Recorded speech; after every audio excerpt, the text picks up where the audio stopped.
Greetings, welcome to the Geoff Matthews Podcast where the rubber meets the road. Today I want to make a quick futurist prediction about the future of woody biomass as a renewable energy resource.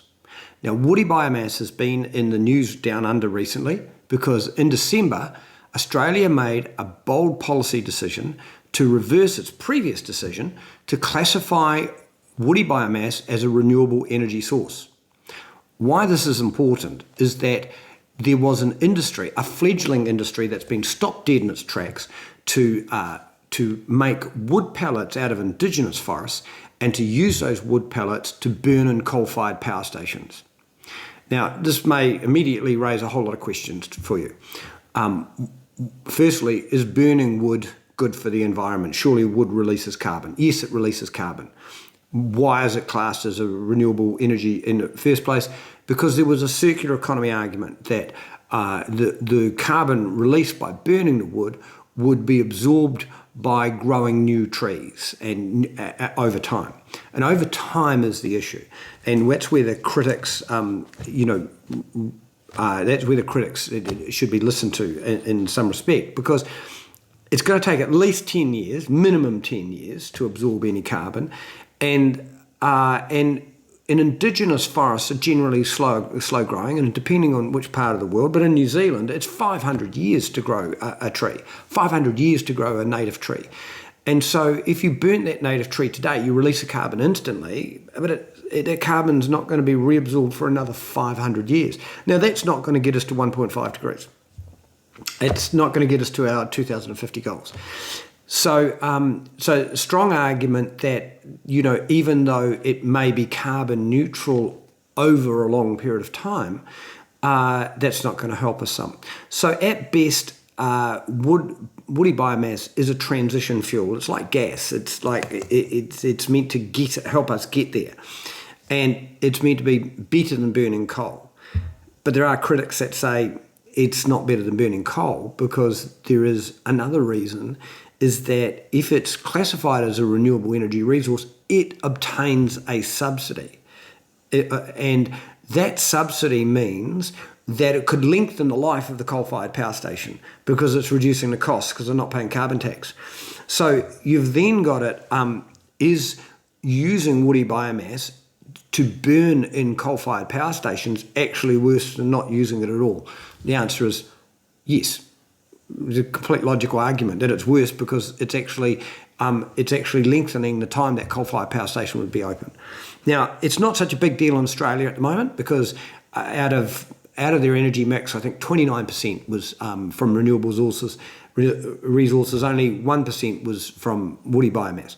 But in Europe, it's a big deal because 60% of their renewable energy sources is from woody biomass. They're burning at large scale. And if you took woody biomass out of their renewable energy mix, you actually come from 22% of the total energy mix to 9%.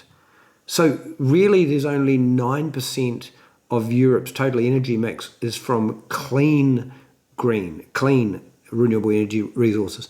The other bit of it, the 60% on top, was from burning something that released carbon. So where does that leave us with my prediction? So my prediction is Australia have made a bold move. They lead the world in this policy, in this particular policy, and the others will inevitably follow suit. How soon? In Europe, it won't be until they've recovered from the Russian gas crisis. That's 3 to 5 years, and may not be before 2030. But have no doubt we won't get to our goals. We won't get to our decarbonisation goals if we're burning wood biomass in coal-fired power stations. That's not going to get us there. So just 2 more things before I leave you about woody biomass, though, about its future, is that 2.4 billion of us cook with woody biomass every day. We cook our food, 2.4 billion. It was estimated that 100 million people will push backwards out of electricity to burning woody biomass to cook every day. 100 million people push backwards. So it's going to be with us a long time. It's going to be with us, and my observations in travelling around the world and watching people cook on their food with wood is that generally that's waste wood.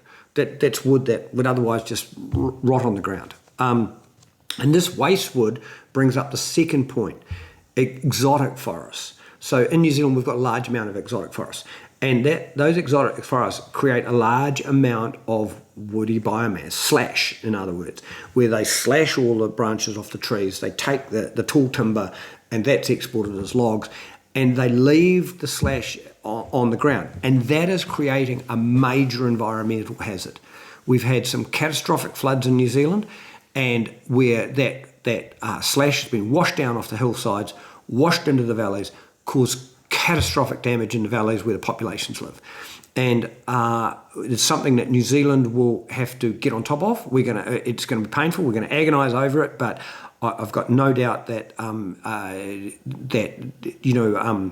we're going to have to do something about that slash. Now, my proposition or contention is, if that slash had a value, i.e. a wood pellet, there would be less incentive to leave it on the ground and a lesser environmental hazard.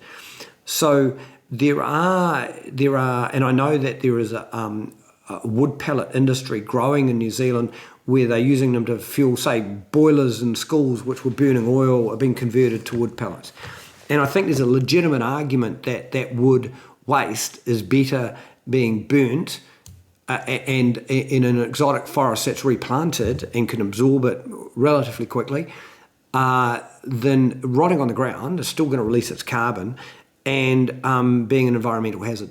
So my prediction on that in total, if you looked at all of that, is that we won't be burning wood biomass in coal-fired power stations for very long. That's not going to get us to our goals. We could be supporting wood pellet industries from exotic forests, from wood waste, and that could go into small industrial scale and to replace oil, diesel, coal that's currently being burned, and that will help us get there in a transition. But you would also have to question whether conversion to wood pellets or conversion to solar, wind, or electrification is, if you're going to make the conversion, when do you make the conversion and when do you invest?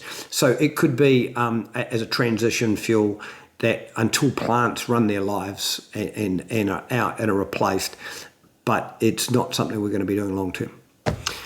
Thank you very much. Hope you enjoyed this podcast and learn a bit about woody biomass. If you've got any comments, please leave them in the comment section.